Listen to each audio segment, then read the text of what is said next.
Kevin, we got a special guest in the building. David Heasty is the co-founder of Triboro, a design studio I've been a fan of since they started in 2008. Together with his wife, Stefanie, they create design solutions for clients in publishing, art, fashion, music, lifestyle, and for cultural institutions. Originally from Texas, David studied graphic design at Penn State University.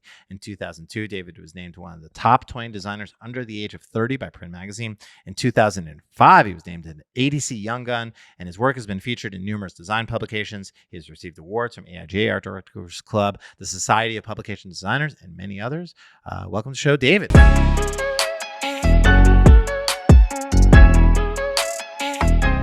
I think for this show, we might just kind of go right into it. I just kind of want to keep it just flowing. And then I just kind of want to just like roll and kind of like, we'll keep it loosey-goosey. Let's do that, yeah. How do I pronounce your last name?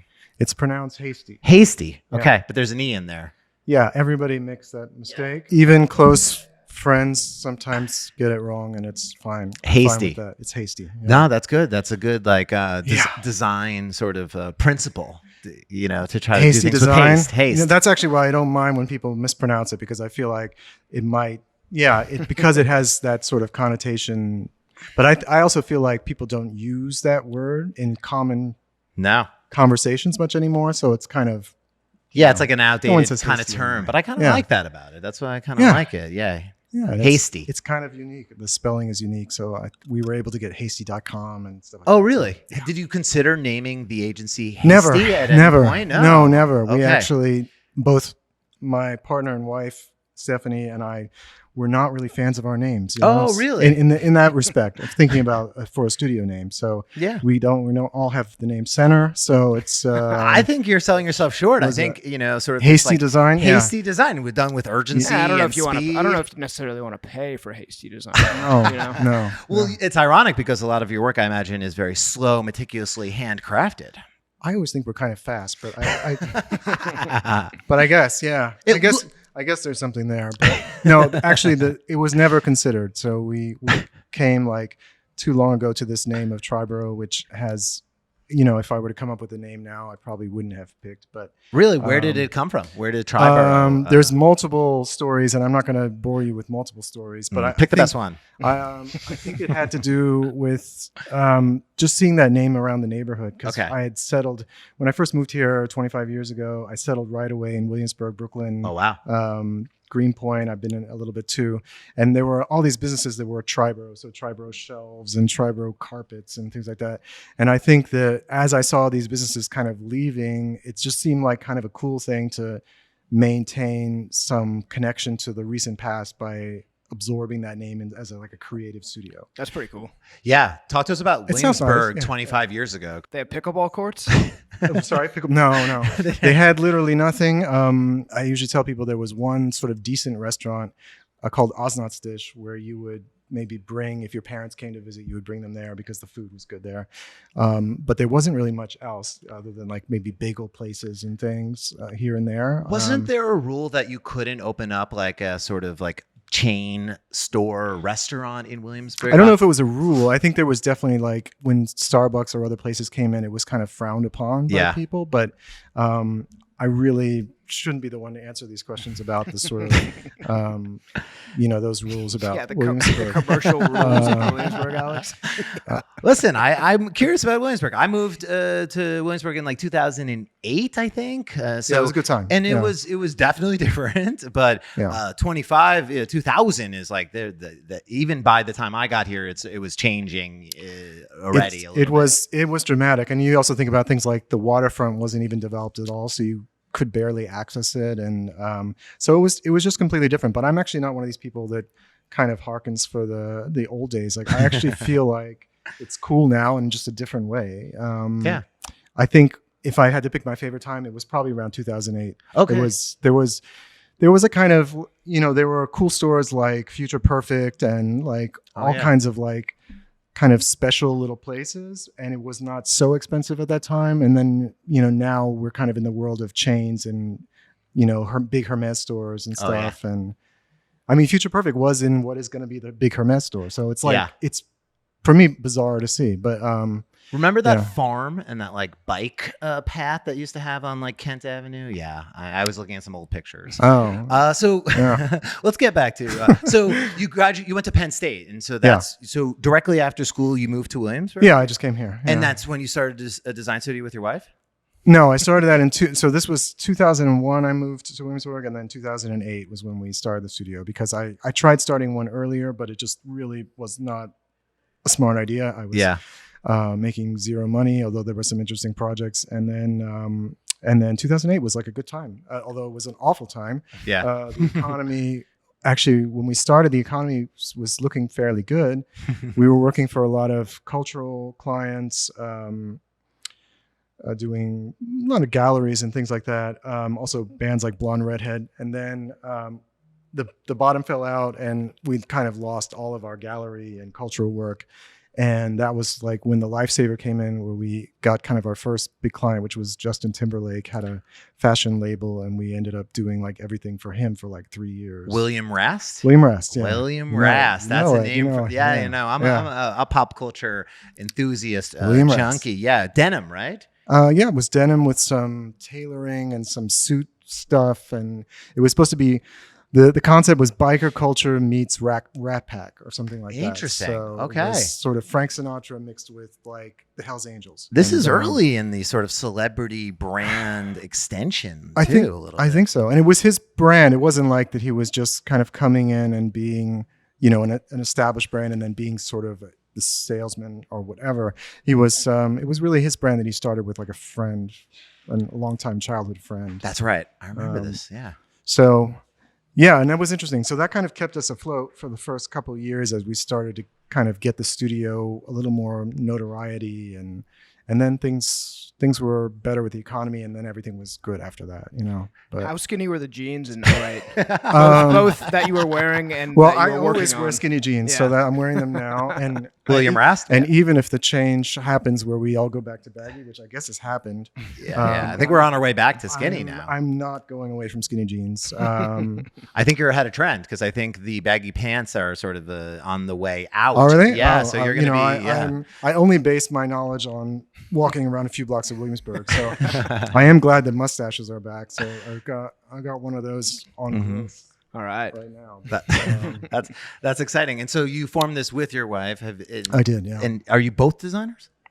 We're both designers, yeah. Okay. And so how did the vision of labor go? Is it sort of like someone does the business, someone is more the sort of creative lead? How does it sort of? There isn't too much division. I think we have a fair amount of overlap in terms of our talent. I think she's probably the better, like, kind of painter type person. So certain fine art aspects she'll take over, but we just sort of split the clients, and I think it usually depends kind of on the personal relationships with them, or who seems to get along better with one or the other, and then maybe she has her clients, I have my clients. That's kind of that's super interesting. That's kind of the only way that it sort of splits, and then Do you guys have a Freaky Friday swap?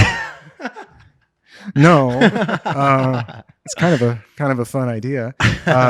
No, but we do like have occasionally we kind of look over each other's shoulders, and because we're husband and wife, we like there's no holding back. So she'll really tell me if it looks like shit, and that's great. You know, it's really like kind of nice to have that's brutal honesty about things. So, No, I always marvel in sort of marriage couples, people that are with their significant other, both in life and business, because to me that seems impossible or insane, or just feels like it would never leave. Like it would just be all encompassing in life, at home, in work. But I do like the idea that that you split up a little bit.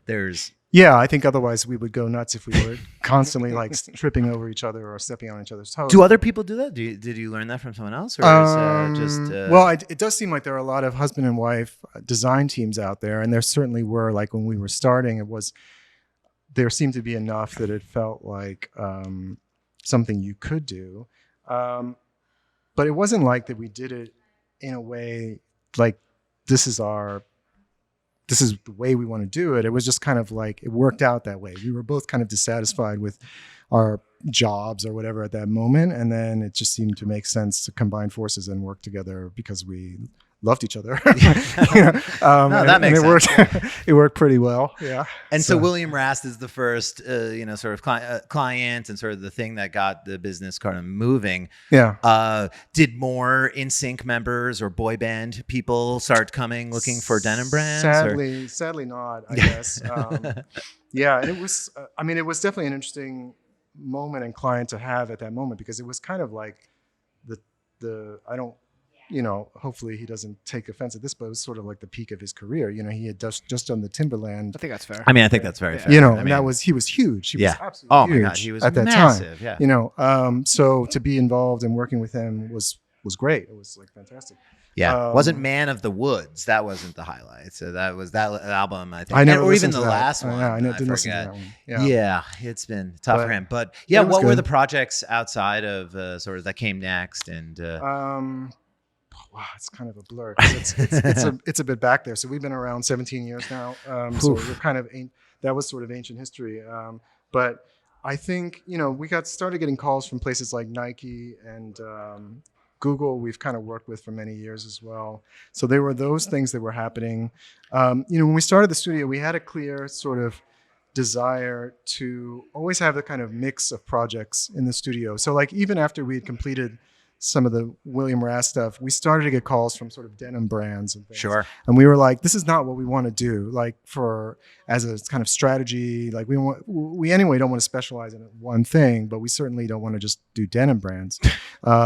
So I think for us, it's always been this kind of challenge and tension for us to kind of try to maintain a diverse client list, which I think we've done really well. Definitely. So things like even recently we did this Japan Airlines rebrand and, MoMA and Marc Jacobs, kind of a rebrand and repackaging of them. So I think the studio, we don't really have any sort of new business strategy. It's just like things come to us. And I guess the only sort of area where we've really done a lot of work is maybe restaurants, where the first thing we did was for Andre Balas and the Standard, and then that kind of led to like quite a lot of restaurants. Cool. And we just enjoy that process so much that we never got tired of it. Yeah, it's really fun. So. No, I think it's really important, and I think we talk about this sometimes on the show, founders, because people get known for doing something. And that is in a lot of times what clients then come to you for. Right. And in our case, it's CPG and sort of beverages. And then you start to try to tell people and try to sort of convince them that you could do more things. Yeah. You could do others. Yeah. And I think that's something that I wasn't aware of, or something that maybe I didn't know until I started the studio. And I think it's you're right. The work that you have done is really diverse. I think it is like a challenge. It's one of the main challenges in our industry, and it's really hard to fight against it, and we've had to sort of fight against it too. But even things like one of the early projects was like we did the branding for Everlane, and which on the one hand, we were super proud to be involved in something like that, but then we literally started to get emails from like all of the graduating class from the Harvard Business School who wants to start their own businesses. And it's kind of like, it was like a mixed bag, because it's like some of them are probably going to do some amazing companies, and some of them did. And then some of them are going to maybe not, they're not going to be the next Everlane. So you have to sort of learn to like, talk to founders and about their brand concept and kind of, figure out which places you really want to work with. Yeah. Yeah. One of the things that I read was that you guys are small by design. Yeah. And so talk to me about that and sort of that philosophy. The small thing came from a couple things. One, that desire to try to maintain the sort of diverse range of projects. We felt like if things started to pile up that were kind of similar, like let's say the denim brands, we could just literally say no to them if we were small enough, which is sort of sounds like a luxury, I guess, but it was something that we felt was kind of important. And then I think the other thing was just kind of listening to the designers that we really admired, like the sort of Tibor Sagmeisters or whatever, who kept talking about being small, and not that I can compare myself in any way to those people, but it just seemed like, okay, well, why don't we try that? Because they're sort of advocating for it. So there must be a reason for that. And it seemed like a lot of people that I liked, or even somebody like a Peter Saville, like they worked with, a couple of assistants or whatever. So it felt like, why not keep it small?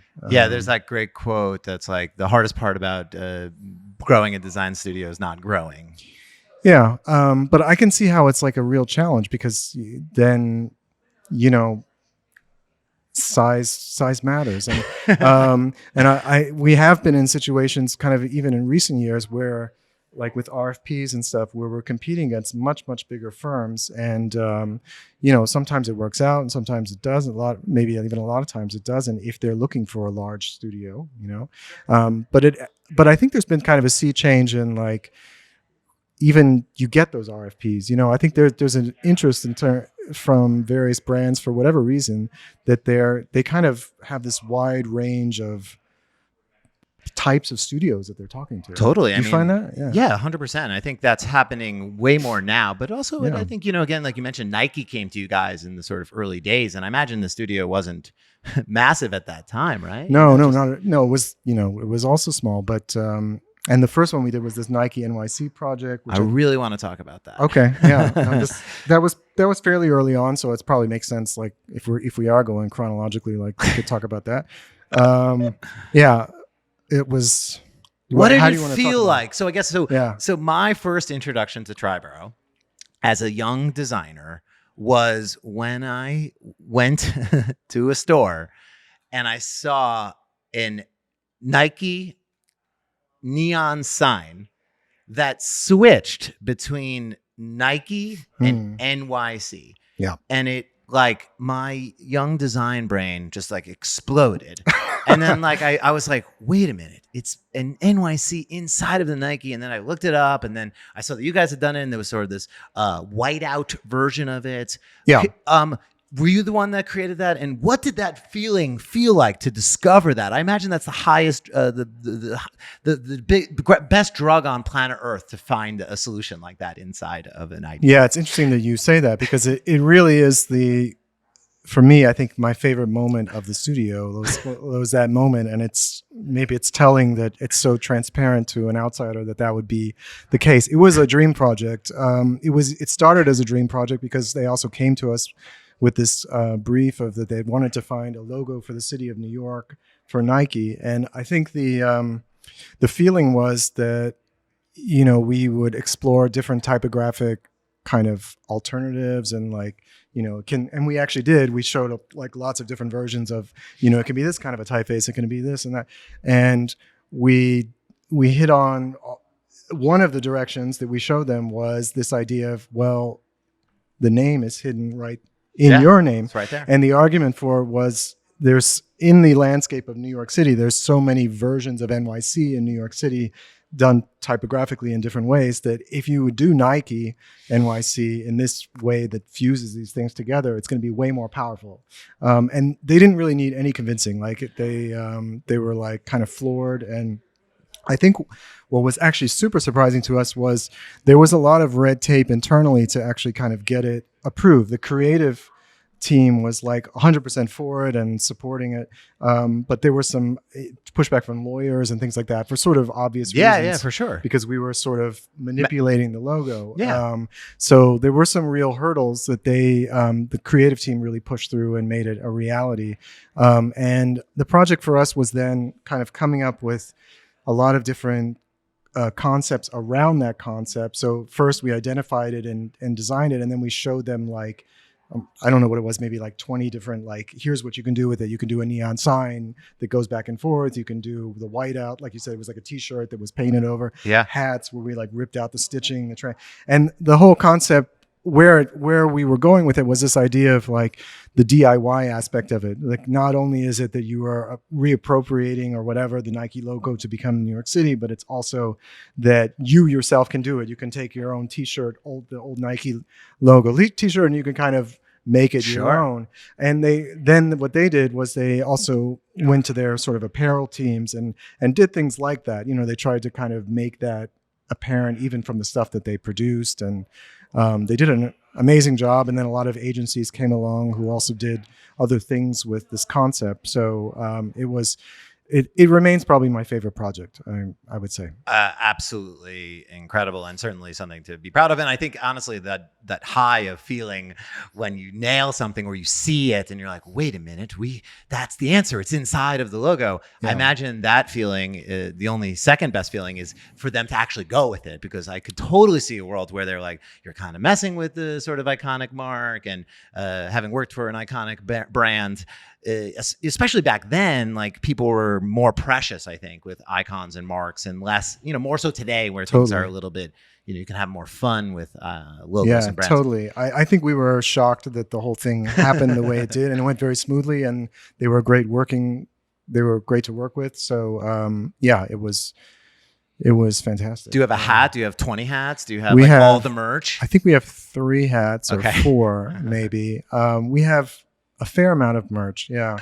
Yeah, I would wear neon sign. We never get merch. It's so funny that even like when we were doing William Rast and all these kind of things, like, because we were so naive at that time, we were like, well, we want like every t-shirt that we did, because we were like designing whole collections of t-shirts. Wow, yeah, like we're like, we want one of every t-shirt, and we're like, never.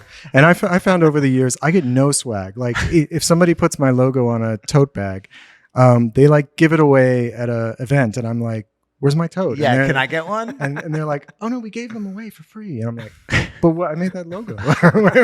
This is a really important lesson for young designers. Pride. Yeah. No, I have bought more merch from that we did than have received it for free, 100%. And people and designers are like, wait, like why you had to pay for that? I'm like, yeah, I don't know. It's just a weird thing. They don't always give it to us for free. It is weird. Yeah. What do you think it is? I don't know. It's funny because I haven't talked about this with anybody. But I definitely feel this. There's boxes of merch in this closet over here for brands that we definitely came out of pocket for, and it's fine. It's not a big deal. But it's like it's a good investment, obviously, to buy it. It's just. You would just assume that you would get it. Well, actually, the thing is, I usually don't get them, because the thing is, they're not necessarily for sale. So like they'll do an event, and they'll have some logo that I love. It's on a tote bag or something, and then I'm like, well, where's my tote bag? And then it's not. There is nothing. So so you got to mock it up, and just Well, I try not to mock it up, but I was going to say, you guys don't do mock-ups? We don't do mock-ups. Yeah, let's talk about that. Okay. Yeah. When did this? I don't know. We never. Well, we do mock-ups. I had to qualify. I always have to qualify, because we do mock-ups in terms of showing the client the concept. So like, obviously, even like with Nike NYC, we showed them all of the things that are on our website kind of mocked up initially. So we did like a fake neon sign, etc. But no, when it comes to the portfolio, we always like to use the real thing, because we feel like it's just better to do so. And I guess we've been lucky enough that, the clients, like it's surprising, like a lot of these restaurants, I did a kind of a recent talk at Cooper, and I was talking about one of the restaurants and noted that, like, we did about 25 different physical pieces for what is effectively a single location restaurant, which is actually kind of a lot, I think. And considering, like, if I compare it to some of the bigger brands that we work with, a lot of them, they just want like a business card, like, believe it or not. And you probably experienced that too. Like, they want their website, of course, or whatever, but then it's like, they don't want to produce anything, or much. And so I don't know. Anyway, so we have this philosophy of like, we've been doing like these street poster campaigns for a long time, like for various clients, like, and whenever I see them kind of faked online, I'm just sort of like, those are expensive. Those are hard to put up. They're hard to keep them up. And like, so it's like this thing where I feel like we like to do it just when it's real. But kudos to you. I think we're in the minority on this, but I definitely. The current case of case studies in the design world is just it's gotten fake as hell. So far out of hand. It's I mean, like AI. It's like Instagram model fake. Yeah, it's insane, and it's something that I actually sort of feel. I have strong feelings about, because. Oh yeah, tell me what you think. I just think that, like, most of the case study work that you see on design studios' websites is not real. It's not real. It's not real. And for awards as well, the submissions, 90% of those submissions are based on fake applications made, sort of either now with AI, but even before that through like comps and mockups.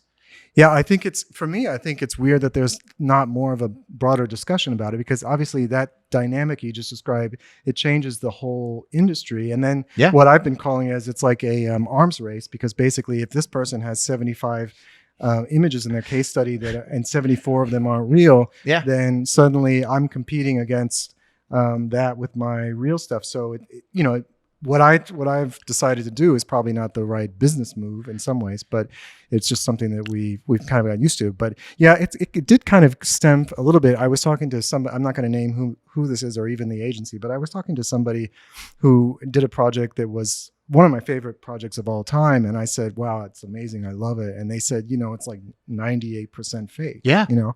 And not that the client didn't go with it, but like in terms of just what you saw. And I was like, I was kind of speechless, because I felt like it seemed strange to me. Although the work was gorgeous. So, I mean, that makes sense, right? Like the work that we do. And again, like, I don't think there's anything wrong with it, but I do find it like it's just not common knowledge to everybody. And I think a thing I do sometimes, because I mentor students, and one of the things that I do is I'll show them websites, and I'll show them some agency stuff, and sometimes our stuff, and I'll be like, fake, real, fake. How do you know? I mean, I know what was in the world and what wasn't. There's some people who run on the same mockups for different projects, right? Or running them over and over again. I mean, listen, we use mockups. I'm not saying that and that's why I really admire what you're doing, because it's like, the work that you're doing is for real people in the real world. With this is capturing what happened. And I agree with you completely that making something to show someone the future, to get it approved, to make it in real life, that's what we do as designers. But then when you're showing it off, that like, look at what we just did, like, I find it really like troubling where, something won some massive can line or D&AD pencil, and you're like, okay, it looks awesome on their website. It looks awesome in this case study. Let me go to their actual website and look at the actual brand and what they're doing. And it's not even close to the same. I don't know what we do about it, but it's something that I'm ready to run up the hill for. Well, you're on the board, Alex. I mean, listen, to be honest, it's one of my sort of sticking points, or sort of one of the things I'd like to try to, change in the industry, especially when it comes to awards, because I don't know that that's fair, because the comps and mockups and sort of the case studies have gotten so outrageously crazy. And AI is only making that easier to do. So yeah, definitely. I think it's definitely something that's worth like having a broader discussion about. And I also thought, I don't want to belabor too much, because it's also not like something I feel like is like my passion to fight against. but what I do feel like maybe one of the unintended consequences of it is that clients themselves are sort of off the hook to actually produce things in some ways, because if they can launch their brand like in a very public forum that gets seen by a lot of people, and it looks so amazing, and they didn't have to pay a penny for any real physical things, then it makes their job kind of easy, I guess. I mean, I don't know if you agree with that statement, but I feel like in some ways it means that then there's perhaps less and less real work coming, because people feel like it's okay to just do the mock-up. Yeah, and they can use the mock-up as marketing, or they could use it in real ads, or they can put it on the grid or put it up on billboards. Speaking of billboards, one of my favorite pieces of work from you guys is Black Denim. Like, to me, that was a project living in Williamsburg in the sort of 2000s. That was everywhere. Those billboards, it was bold and it was dynamic. And I think I've done probably at least 3 to 5 projects where that was so obviously the inspiration. Talk to me about the project, not like as a young person, So that project happened with, it was actually sort of the same client as the Justin Timberlake. It's a guy named Johan Lindeberg, who I'm still working for. He's kind of a legendary Swedish fashion designer. He was like the CMO or one of the heads of Diesel back in the day, like in the 90s.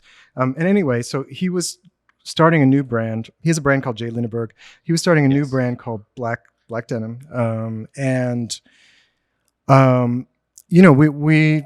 I think we came to some kind of interesting ideas with it, in a sense where he didn't want to do any kind of advertising, the traditional fashion advertising, even at that time. This was around 2010 or something. The traditional thing was to like buy those full page ads in the fashion magazines, etc.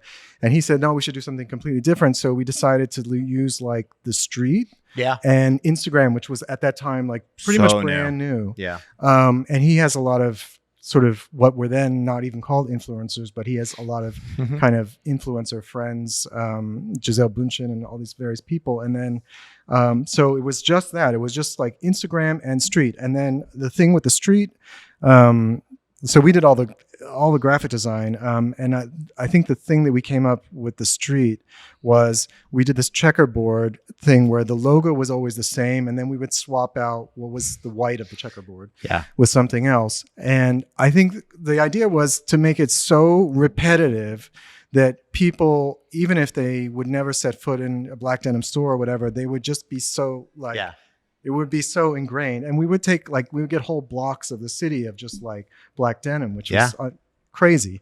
And it was, I mean, it seemed to be like everybody knew that brand, even if they didn't really know anything about it, because it was just like occupying space in the city. Super memorable. And definitely, I think at the time, not every brand was wheat pasting everything all the time. And also using that kind of block style where you're kind of alternating and just having like simplicity with bold type and like then something photographic and then sort of repeating that has become the standard in many ways in wheat paste design for a lot of brands that I've seen. Yeah, I think it was kind of early in the days for that. I agree. I think that's one reason why I was getting irked by these kind of fake wheat postings. But no, that was for us exciting. Of fake wheat paste out there, There's no shortage of that. So after doing these Nike projects and a lot of fashion work, like how did restaurants start to come into the Triboro? So restaurants came in via the first client we had was Andre Belas and the Standard Hotels. We did a number of things for them over the years. The first one was a restaurant called, I'm going to get my history wrong. It was either Narcissa or the Cafe Standard, but it was in the East Village Standard Hotel.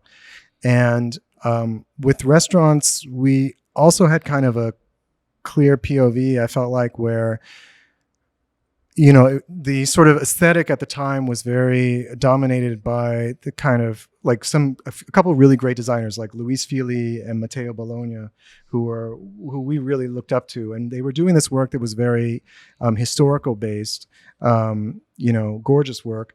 And I think they had really set the paradigm in terms of like what the aesthetics were. It was, kind of hearkening to this kind of the wonderful past. And, if it was Italian, it had this Italian vibe and stuff.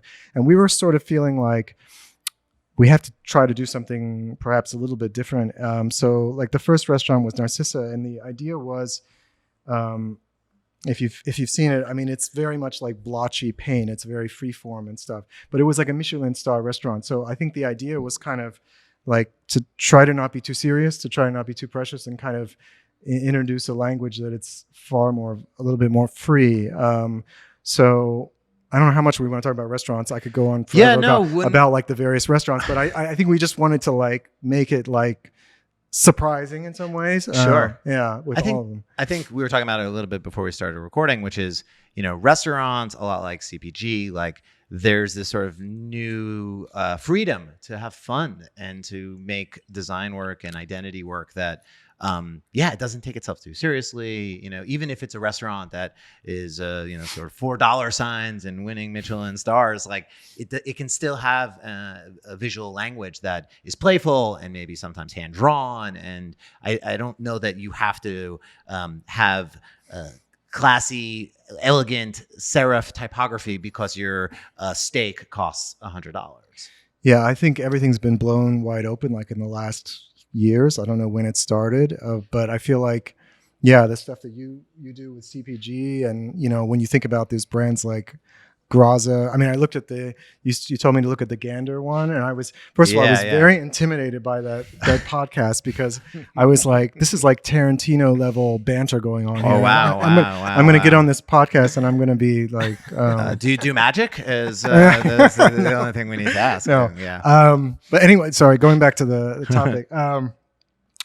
Yeah, no, I mean, I think it really opened things up. And I like to think that, like, at least in the restaurant space, we might have helped a little bit doing that with some of the restaurants that we did, where it just, after that, before that, I didn't feel that there was too much playfulness. And I feel like now it's gone almost to the other extreme where, things are like super fun. And we're not even necessarily doing that kind of stuff, but it's great to see just this range of like what's out there. Totally.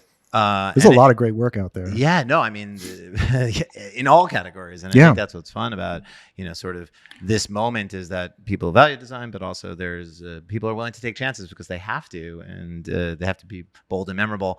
Another project I really love are Sigmund Pretzels.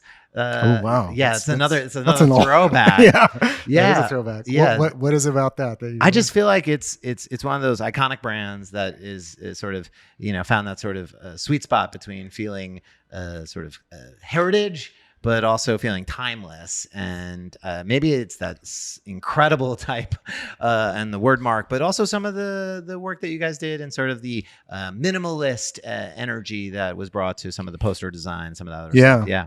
Oh, no, I mean, I can talk about Sigmund. I don't know what I would say about Sigmund. It's so long ago. Yeah. How do you know that brand? I mean, they're just from New York, because it's mostly in New York, right? Yeah. Is it? Or I don't know if they've expanded beyond. But they're great. They do make great pretzels, and I don't know what to say about it. Yeah, it was kind of a type solution. There's a lot of, we did like a pattern of salt that is always, it's like snowing salt, and because we were in the meeting with like the founder, and they were like, there was salt everywhere, and they were like eating it with their fingers. So we were like, let's make the salt snow. And I don't know. It worked. But yeah, I think our approach, like the different styles and things like that, just really comes from, we try to approach every project with something of an open mind and look for various possibilities that might exist, and try not to have any real preconceptions about it. And I think it kind of, that dovetails with like why we also don't want to be kind of pigeonholed into a certain industry, is we just want to be free to kind of not have people come to us and say, I want it to look just like this other project you did or whatever. Because for us, sort of the fun is to kind of go on that discovery journey of looking at it fresh for the first time and being like, this brand should really go here as opposed to here, and not knowing that when you start out. Yeah, no, and it shows in the work, because I think, again, like whatever category it's in, it doesn't really matter. It's really about the solution and really sort of the ideas behind it that you guys are bringing, and also the beautiful craft. What did Paul McCartney want? What was when he came knocking? He's like, "Hey, you know me. I was in the Beatles. Like, what happened? What's the story there?" That was kind of another dream project. We got approached by the publisher. Okay. They had they have obviously a team there, an art director and production managers and people. They brought us in. They recommended us. I think there was some kind of a pitch, as I recall, in a sense, like some sort of it was paid, but like some sort of I think they wanted to land on the right studio, and we managed to get it, which was amazing. And it was, I don't know, it was a great project. It was, that book is like almost 1,000 pages. It's like 2 volumes, and we did like special edition, et cetera. You can see it on the site. We did custom typeface for it, which we drew. We do a lot of our own typefaces. And that's like a perfect kind of project for it, because it's like, it's this thing that's being produced. It's like coming into the world. This were his memoirs, and it's like you want to give it its own typeface because you want it to be that special thing for that special thing, and then and we never resell them, which is a stupid business move, but it's like we don't even sell our fonts, so it's kind of like it just feels nice that it's like the thing for that. It's book. that it lives in that project and nowhere else. When did they send you all those lyrics? Did they send you like scans of his actual sort of like him writing his own? Well, the book, if you look at it, it's a lot of photography, and there's a lot of scans or photos of his original lyrics, and it's stories from him. His kind of just to summarize it quickly for anyone who hasn't really seen it, it's a list of all his songs that he wrote, and then he writes pretty long kind of texts about each one, kind of putting it in context. And we didn't get to meet with him, unfortunately. We did see some emails from him with comments, and he was actually very like heavily involved in the design. That was going to be my next question. Yeah, in terms of like there were a lot of rounds in the early stages, a lot of rounds of kind of changes to the sort of overall layouts and kind of getting the sort of system down. Obviously, looking at the typeface and kind of comments on that. So he had typeface feedback. He was heavily. Just a little bit. Really? Just not that much. Okay. Because I actually find, I meant to include this in like one of my previous talks, but I actually find that it's kind of interesting because we go sort of, I consider myself a novice compared to people like Christian Schwartz or all these type geniuses. I'm like, self-taught, etc. But I am involved in actually making these fonts for various clients. And I find that whenever we do the typeface thing, we get like zero nitpicky feedback from the clients, but everything else is fair game, right? So like colors and everything, writing, we do also writing, headlines, etc., things like that. All that stuff gets picked apart, but like whenever it's like a typeface thing, it just sails through like miraculously without like any changes. And I don't know if that's like a normal thing. I should ask some of those those pro type designers out there, but like.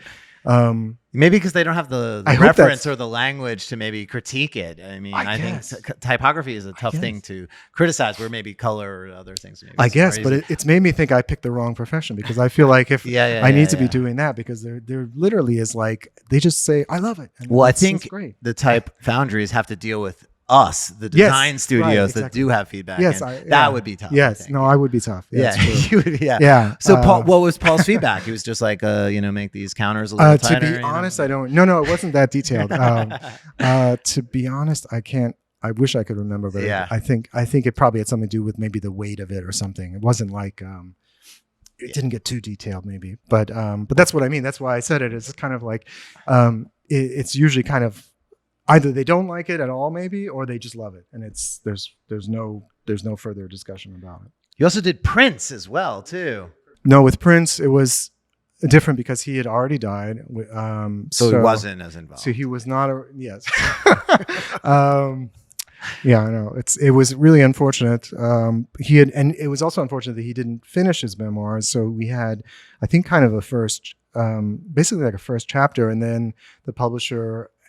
Brought in a lot of other people's voices and other elements and AI and no, there was just pretty, but it was like another dream project, working on Prince's memoirs, and we did work. We got feedback from his estate and his family and things like that. So very cool. Whose music do you like better?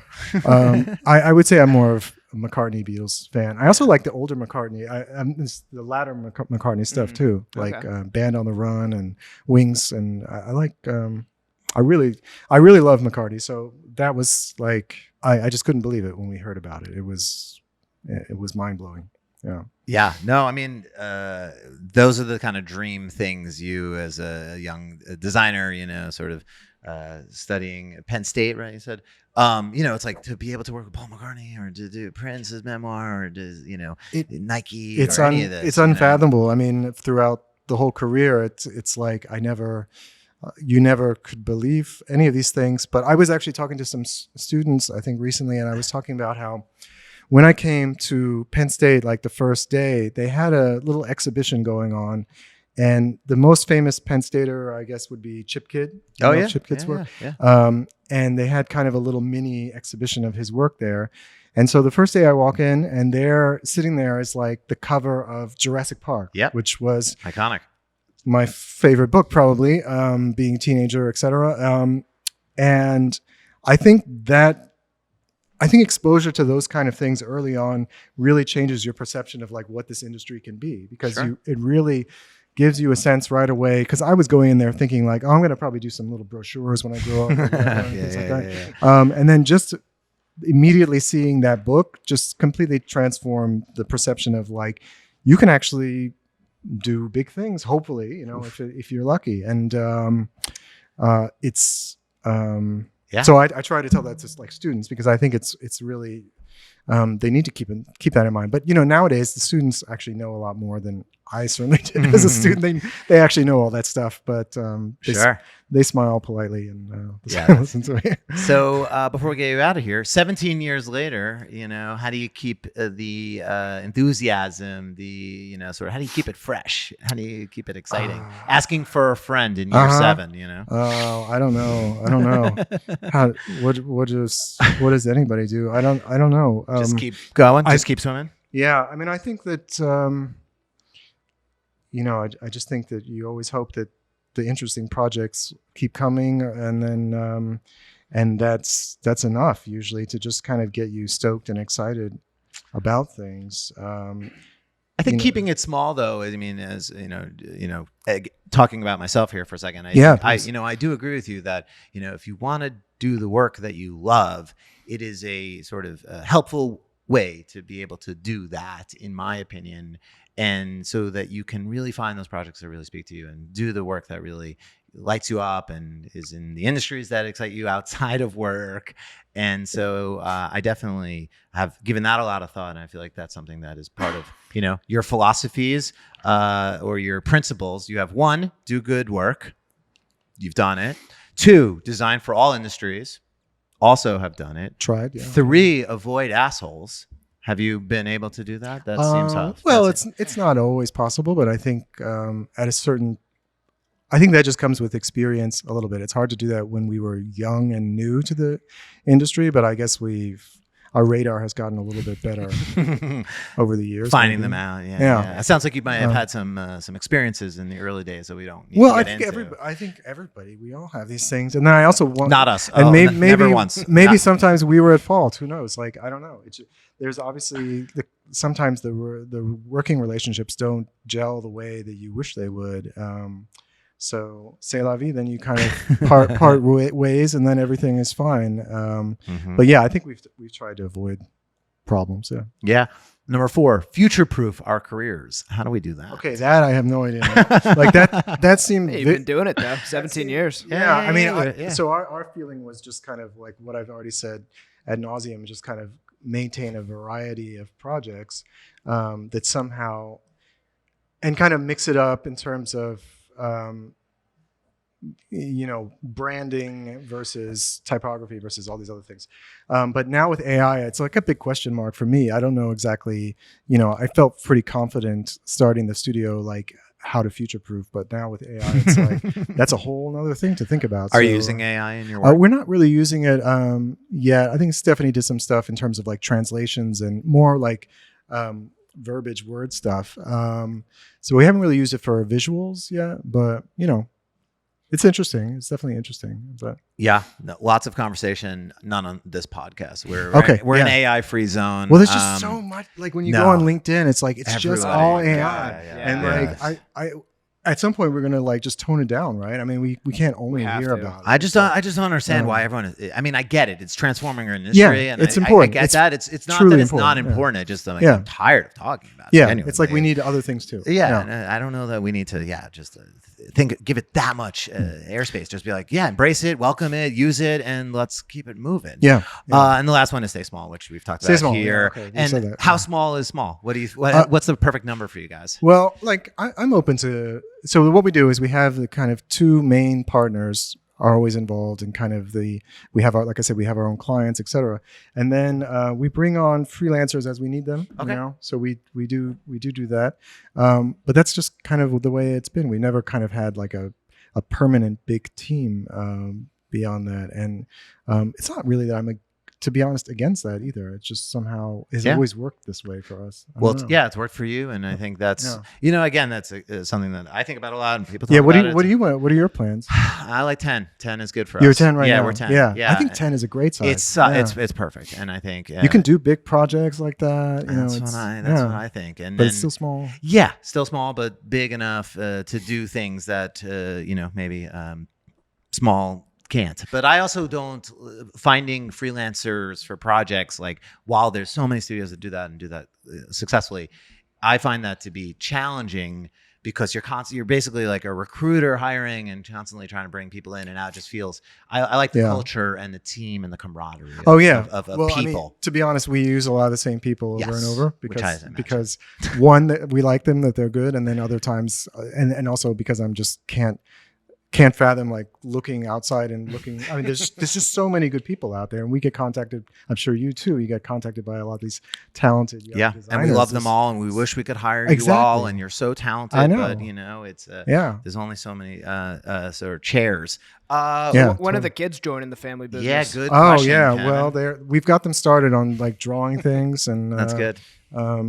Mockups. The oldest one is 5. Yeah, so I think probably start doing she's some closest. Illustrations. Yeah, I'm thinking about it. Kind of in. I found some really cool like wax crayon-y things that I've never quite seen that are like really like juicy, and they make and they just make some amazing sort of drawings. So I'm going to use that on the next restaurant. I mean, this last one we did, Jupiter, was I think definitely inspired by the fact that we had just had a kid, and you can probably see that in sort of what we ended up doing. It does sort of change your worldview when you have them around. But what do you like to do for fun? What's outside of design? What is I find that with the 2 little ones and the work, there isn't too much time anymore. Like even watching Netflix or whatever has become nearly impossible. We do a ski trip every year. I like skiing. Oh, yeah. We go in the summer. We go to a little island in the North Sea and just it has beaches, so we like that. So it's really just comes down to holidays. That's the only escape. I love it. Well, thank you so much, David. That was wonderful, and really appreciate your time. And it's really great to meet because we've never met before. And that's why this podcast exists. It's for me to meet my heroes and to meet the people that do the work that is inspired me. And thank you for coming in. I want to say thanks for doing this too. I feel like there should be more podcasts. I think it's like covering. You're the first person I think to say that. No, I don't know why. I know there's a million podcasts, but like it was also like one of my dreams was someday, which I will never get to, and because I just can't like to have a Brooklyn centered podcast, like Brooklyn design, because by center. What happened? Like at one point there was like not many design firms here, and like all design is here now, and even in Williamsburg, I feel like there's a billion now. We're not the only design studio in this building. We're also not the only design studio on this floor. So there's but we're the #1 design podcast in Lithuania, and no one can take that from us. And that's great. It's amazing. And thanks so much. It's a pleasure, and thanks for coming by. Great. Peace. Did it.